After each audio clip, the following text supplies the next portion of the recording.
By studying YouTube videos and trial and error myself, I'm learning how to use digital art tools better. I'm trying to use the overlay layer in combination with normal and multiply layers to paint over this imported photograph of a sketch from one of my sketchbooks. Overlay layer is actually more useful when used to add pinkish hues and brighten up and add life into skin tones. I'm sure it can be used for other things as well, but I'm not enjoying the way overlay is working as the base for the color on her clothing and her purpley skin tone here. However, I'm doing various tests to try to paint over this sketch to try to get different styles. In the end, I'm still happy with this picture, but I think I could have used different layer modes more effectively. I'm also using the smudge tool to help with this process and making sure to keep going over until I'm a little more happy with it. Here I import a messed up old portrait of a character named Annalie. I fix her nose and mouth and make her eyes a bit larger and paint over everything more in normal mode. But I'm also using a hard light mode to adjust the lighting, and I'm going back and forth between different elements. I'm adding in more reflected color from her hair onto her skin and from her skin onto her hair. I'm also adding in the yellowish glow of a light source. More properly using an overlay layer after getting good tips in other YouTube videos, I'm going to brighten up her skin soon enough. I also add reflected light for the gold and improve everything about it in general. I also go over and fix her hair up a lot because I was very unhappy with this old portrait. Of course, this portrait is a few years old now. I brighten and darken things, add better shading. Here's where I brighten the skin. I'm very happy with how it's brighter. As you can tell, I actually reduced the opacity on that overlay layer because it was too much of a pink glow. Remember, you can adjust the opacity of layers if it's too much. I add in these nice glows and lighting effects. I'm going to bring in another older portrait to brighten up. I used the same lighting setup as I did for Annalie. In fact, the same layer in the same file. He's more metallic than her though, an actual brass colored dragon person, so I added in a lot more reflected light, highlights, and used the hard light layer mode. Added more details and depth into his eyes, and a lot more highlights and some shadows. I'm happier with the brightened version of him.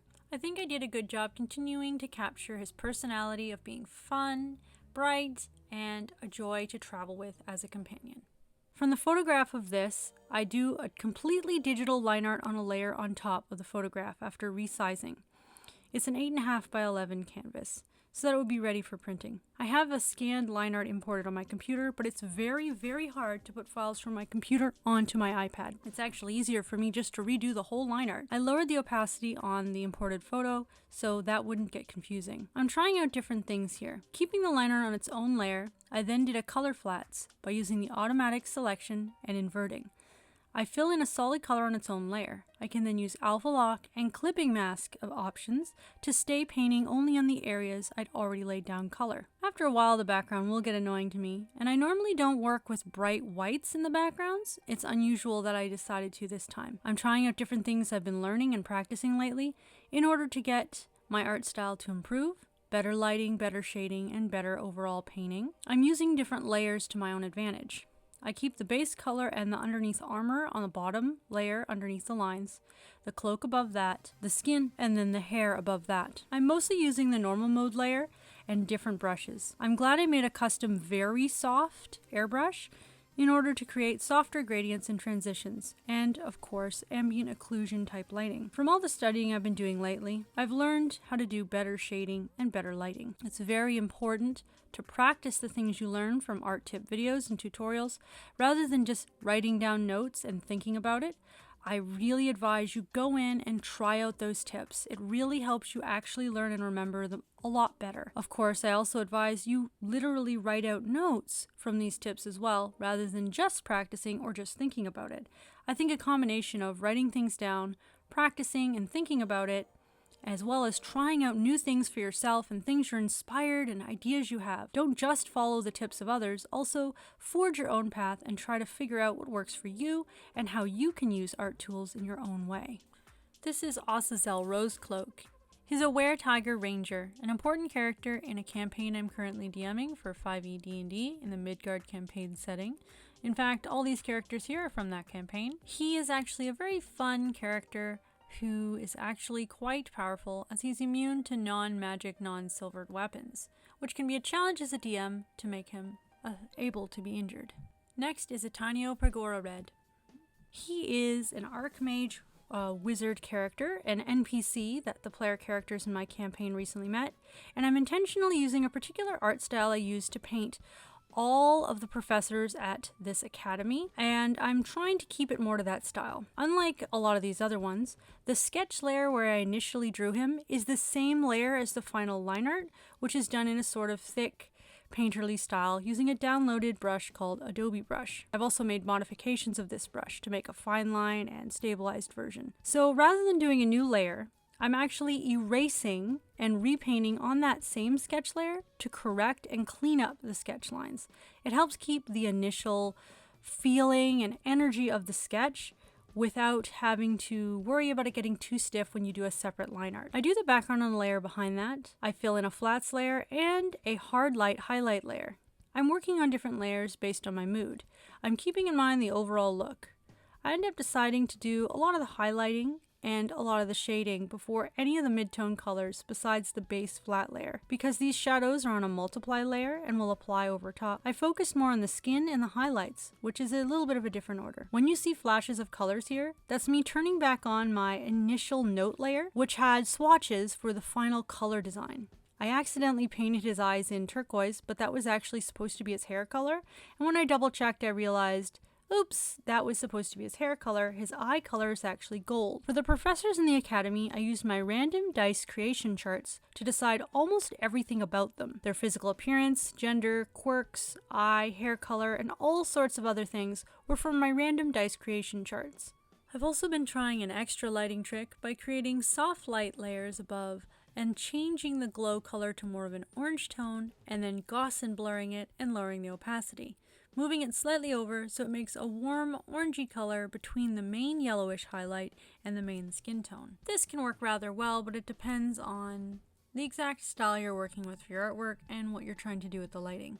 So that's another good tip. Remember, you can Gaussian blur, move things around, and lower the opacity of layers. You can also test out the different layer styles and modes and make different discoveries. I do advise taking notes. If you make an important discovery about something you can do with a layer, then trying out that same thing you discovered in a different artwork as soon as possible to help you remember what you learned. Atanio is a powerful evocation professor. He loves to harry off all of a sudden and randomly go on adventures. He often doesn't give people warning or forethought and can sometimes be thoughtless as to the consequences of his actions and how other people might feel, but at the same time he's real fun to hang out with, and he's very good at finding mysterious places in order to point PCs towards adventures. Now that the PCs are more powerful, I introduced him so that he can offer to take them on a dungeon delve for an ancient ruin he recently discovered.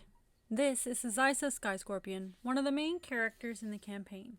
A druid cat person, she is a very interesting and important character. This is an old sketch or line art in my old sketchbook, a small one. By going over it digitally, I realized her hand was not quite long enough, so I moved the sketch layer forward. I'm working on a layer on top to do the line art as normal, and here I'm going to realize her tail looks too small to me, so I'm going to modify the size of that tail in a moment.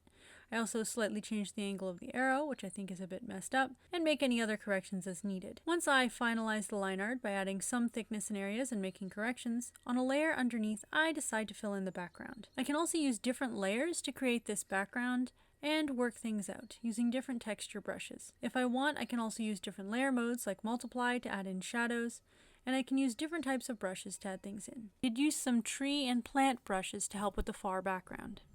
On a layer on top of everything, I did some lighting adjust in hard light mode. This also accurately depicts all of her magic items she's carrying and wearing at the time because she has a magical extra dimensional pocket tattoo she can use. She doesn't actually need a backpack. I decide to fill in the lighting, the highlights, and the dappled light I'm attempting to do correctly because that's one of the major reasons I'm making this artwork. Not just as a character portrait, but also to study dappled lighting. I looked at several references real photos, and artworks in similar lighting conditions. A more misty, slightly bluish, foggy background with a shaft of sunlight more in the foreground that is coming through the tree. As you see, that dark purple is actually on its own multiply layer. It's meant to emphasize dark shadows. I'm going to fill in more and include areas that are more bluish and more purpley, based on what I observed in some of the reference. I end up filling the full shadow layer over the flats here before lowering the opacity. I lower the opacity so it looks much better on the multiply shadow layer. I also go back in and literally use a softer eraser to erase the areas where the highlights are because the rest of the body is more in shadow. I'm trying to capture that lighting, remember. On the flats layer, or layers above it, I work out the colors. I'm trying to keep a sort of cohesive look to the entire thing while also being accurate to what the character is actually wearing. As her gear is actually a little more mismatched rather than a planned out comprehensive outfit, the blue of the magic bracers, gauntlets, and the reddishness of the bow, you'll see soon, still go really well together, especially because I think I captured the cohesive lighting in the scenario correctly. I'm really focusing on trying to get this entire thing to look beautiful, smooth, and like it's lit correctly in the correct lighting. In the end, I think I'm actually very happy with this one, as I think I captured not only the character and everything about this, but also the dappled lighting I was aiming for. The style is also very close to what I initially envisioned. So in the end, I'm quite happy with it. The lighting was quite a focus of this painting, and I decided to work on something I already worked out the line art for previously, so it would be less trouble than completely coming up with a new artwork. And besides, I really wanted to get this character done. I further adjust the lighting by adding more shafts of sunlight above, and I also add shafts of shadow by using a multiply layer behind her. I place the yellow sunlight more above, but the blue shadows more below. Well, that's it for now. I hope you enjoyed this video. Questions, comments, and constructive criticism welcome in the comments below. Pokemon fan fiction, art challenges, complete beginner guides, and other art videos and content coming soon. I hope that you watch the next video as well. Bye!